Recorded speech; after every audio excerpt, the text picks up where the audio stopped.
Halo semuanya, semoga semua dalam keadaan yang sehat dan selalu bersemangat ya. Oke, pada kesempatan hari ini Ibu akan membahas masih mengenai materi statistika. Jadi kita akan membahas sekarang bagaimana cara menentukan rata-rata atau sering kita sebut ya dengan min ya, menentukan rata-rata atau min. Nah, em, jadi datanya itu bisa kita ada dua ya. Yang pertama adalah data data tunggal dan kemudian ada juga data berkelompok. Nah, hari ini Ibu akan bahas bagaimana cara menentukan data tunggal maupun bagaimana cara menentukan data berkelompok.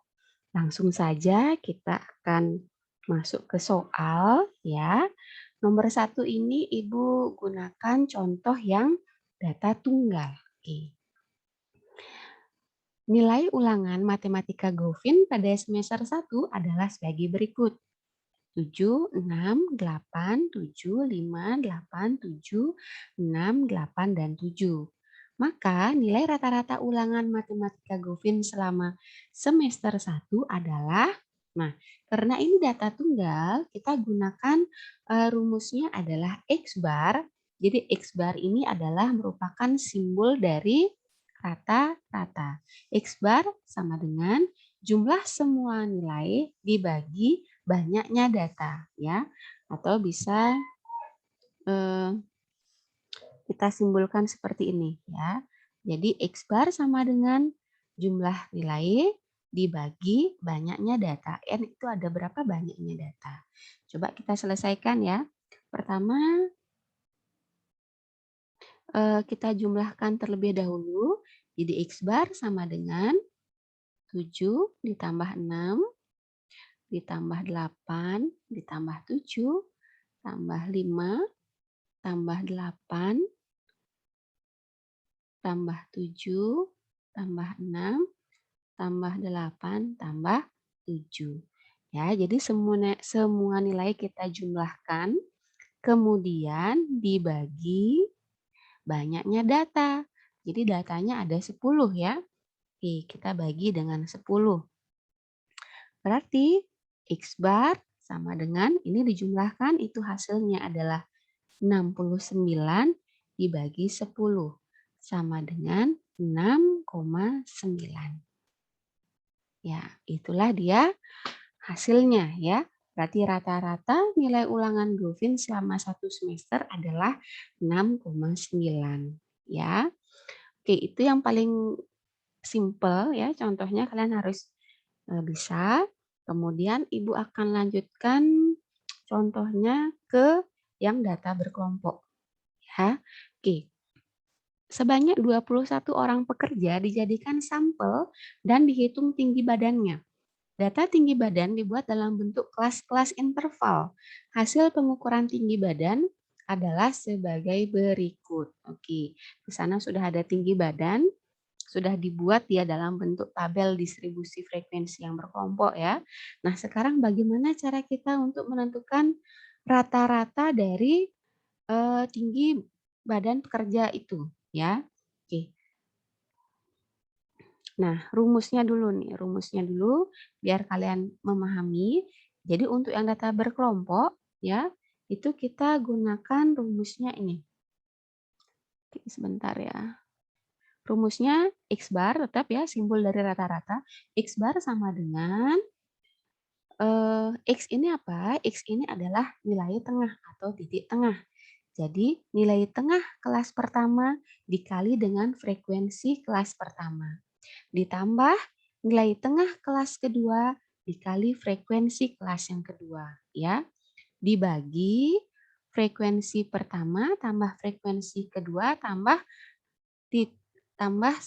hingga frekuensi ke N. Kalau misalnya di sini ada 1, 2, 3, 4, 5, 6 berarti ditambah hingga frekuensi kelas interval yang ke-6. Oke, atau secara lebih simpelnya bisa kita buat X bar sama dengan sigma XI kali FI ya, di mana I-nya itu dari 1 hingga ke N. N ini banyaknya tergantung dari banyaknya kelas yang ada. Kalau misalnya ini ada 6 berarti I-nya dari 1 hingga 6. Kalau banyak kelasnya ada 10 berarti I-nya bergerak dari 1 hingga 10. Oke, mungkin ada yang masih bingung XI itu apa sih Ibu? FI itu apa sih Ibu? Kita langsung ya. Coba kita langsung bahas. Oke. Jadi di sini sudah ada tinggi badannya. Langkah awal kita adalah menentukan titik tengah atau nilai tengah dari masing-masing kelas interval. Contoh yang ini.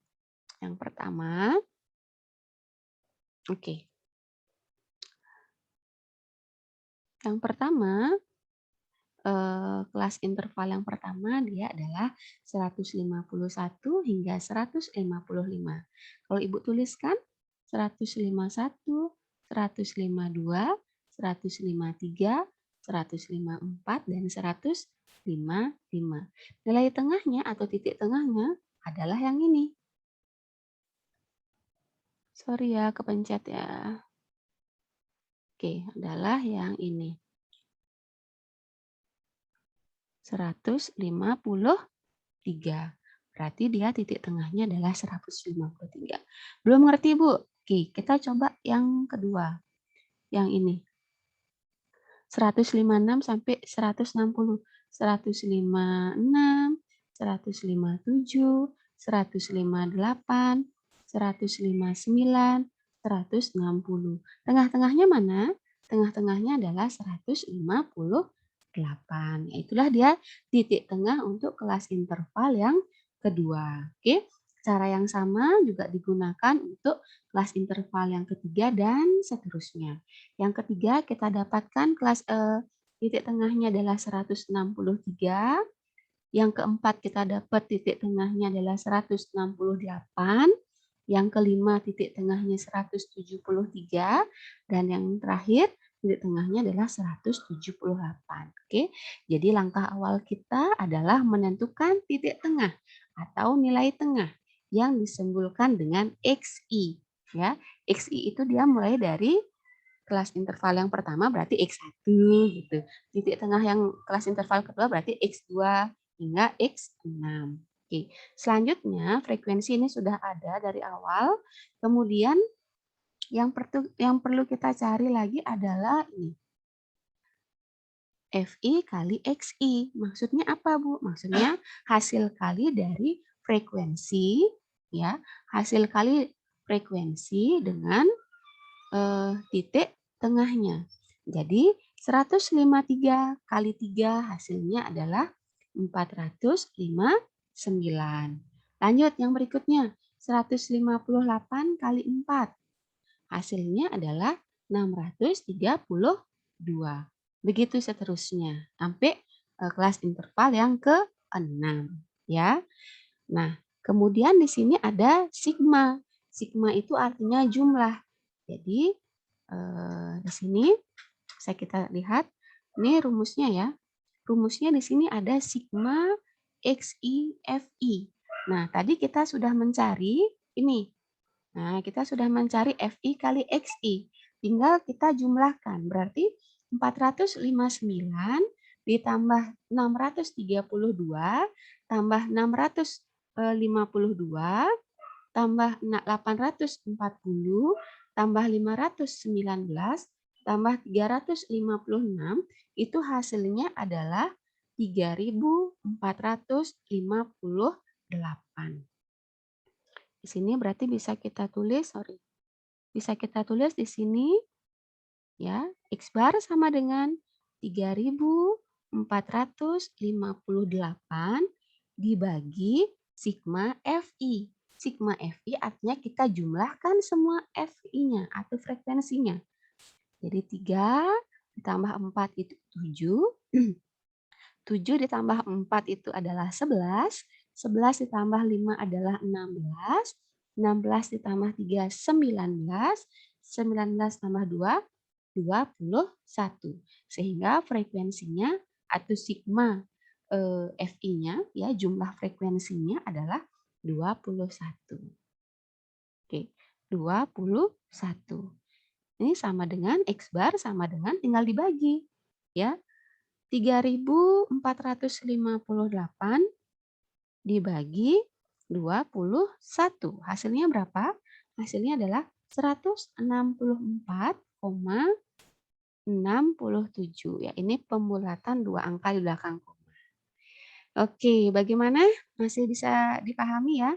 Mudah-mudahan bermanfaat. Jadi untuk mencari rata-rata sebenarnya ada beberapa cara. Jadi ini cara yang apa namanya, yang awal dulu ya bisa kalian pelajari. Setelah misalnya kalian sudah paham, mungkin kalian bisa mencoba dengan cara-cara yang lain. Jadi ada beberapa cara sebenarnya. Oke, silahkan dipahami dulu. Mungkin masih bingung XI. XI itu adalah nilai tengah, FI itu adalah frekuensi. Nah, dengan seringnya kalian latihan, kalian pasti akan bisa. Oke. Oke, semoga bermanfaat apa yang sudah Ibu sampaikan. Bisa dicoba-coba latihannya ya. Oke, selamat belajar. Terima kasih.